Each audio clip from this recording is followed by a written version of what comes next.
We begin this episode in the basement. The finished basement will ultimately have a polished concrete floor. More about that in a minute. But since the ceiling height in the basement is just a bit lower than the typical ceiling height at 7 foot 2 inches, so instead of drywalling the ceiling, we've chosen to leave the joists and mechanicals exposed. It kind of just feels right in a German village basement. To spice it up a bit though, we'd like to have everything in the ceiling painted a uniform color, so it kind of blends together better. So before we get to grinding the fresh concrete, Chuck felt it best to clean up the floor joists above and get 2 coats of primer on them. Realize that those floor joists were installed in 1913 and have accumulated a decent amount of dust and grime on them over the past 107 years. While we had considered using crushed walnut shells to blast and clean up the joists in preparation for painting, we decided to go with a more straightforward approach using palm sanders. You might ask why. Well, walnut shell blasting does a very thorough job of cleaning up old wood, but sometimes it almost does too good a job and actually leaves the wood pot-marked and rough, whereas a heavy 60 grit sanding removes the old dirt and dust while leaving the wood with a more smooth finish, which is what Crystal and I desired. By getting the 2 coats of primer on now, then once the drywall's up on the walls and such, we can come back and hit the ceiling with 2 coats of finish paint with less chance of getting anything on the floor. As we've come to expect, the guys were still very careful and covered the walls and floor prior to priming.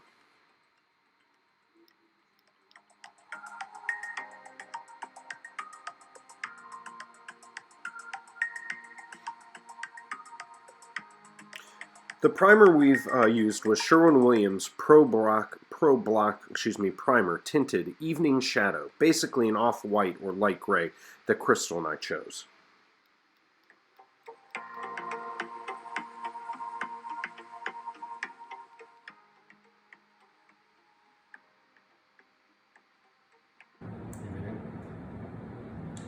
So as we've talked about in previous videos, the concrete floor here in the basement, we want to polish.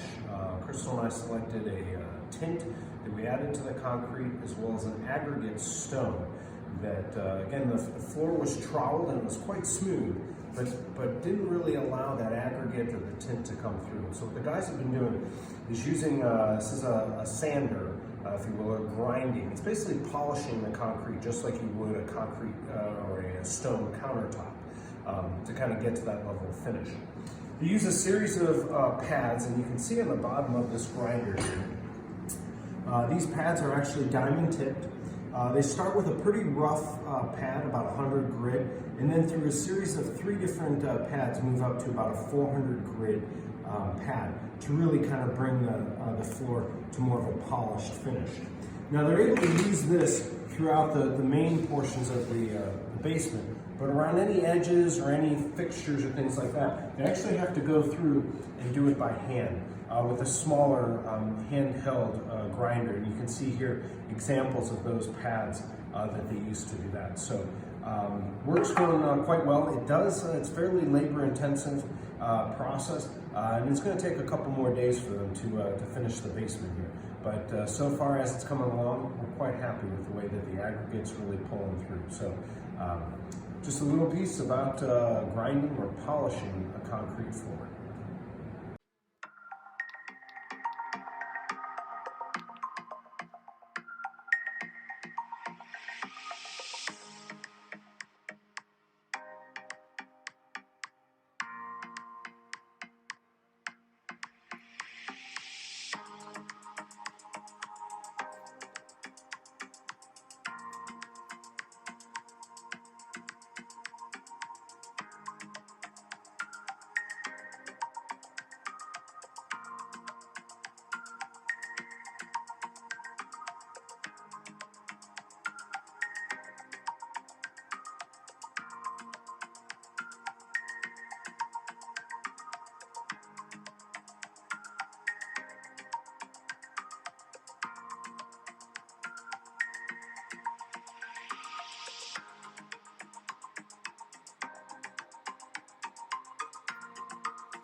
You can appreciate just how labor-intensive the process of polishing such a large concrete surface this can be. Teo and the B7 crew yet again demonstrate just how dedicated they are to achieving a high-quality result on this project, and we're very appreciative of their hard work. I'd also like to explain that the concrete slab was poured about 3 weeks prior to the grinding work. And the reason for that is because the concrete needed to cure more fully and to dry out. In grinding the concrete, what we're essentially doing is opening up the concrete, and it becomes much more porous. So once we begin grinding, we want to make sure that as soon as the grinding is complete, we'll have a surface that is dry enough to properly bond to a sealer that will be applied to the concrete. The sealer acts to not only protect the concrete, seal up the porous nature of it, but also provides a bit of luster. We chose to go with a Deco-Crete product called Penetrating Color Boost, which is a solvent-based silicone water repellent. This particular product enhances the color of the concrete. Recall, we did have the concrete tinted to a river rock color, but it also creates a non-slip surface on the concrete and leaves no residual film. 2 coats of the sealer and 24 hours of drying time, and we're finally good to go with a brand new radiant heated concrete basement floor.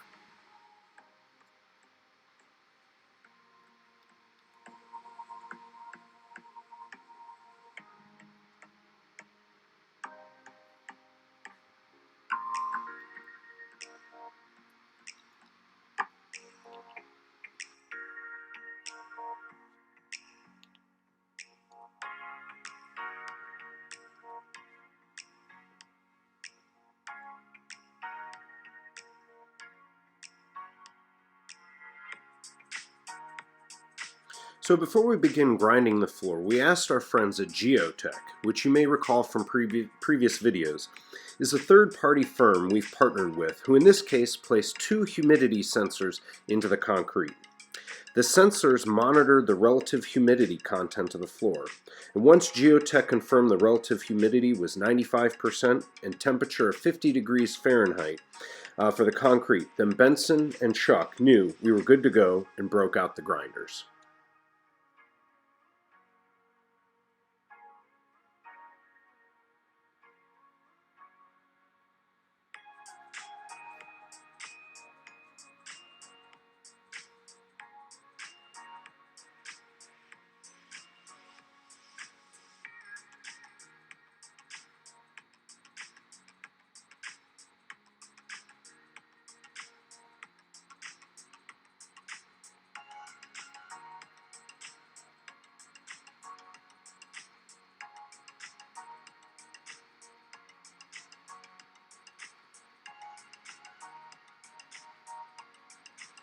Of course, now that we have gone to such great lengths for the floor, we want to make sure it stays nice throughout the remainder of construction.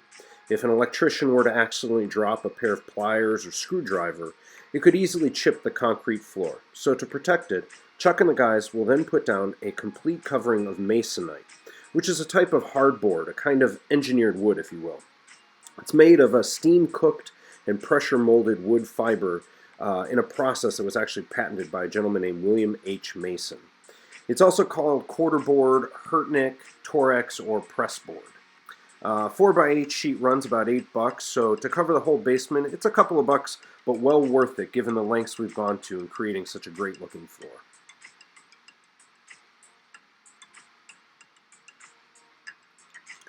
So here's the finished polished concrete floor with the sealer and aggregate stone exposed. Teo and the guys achieved the result Crystal and I were hoping for, and yet again the B7 crew has done just a fantastic job. So now that the basement floor is done, Chuck will have the guys start rough framing the basement walls in preparation for electric, water, gas, and HVAC to get work down here. So more to come on the Urban Ranch version 2.0. As always, thanks for watching and hope you're enjoying these.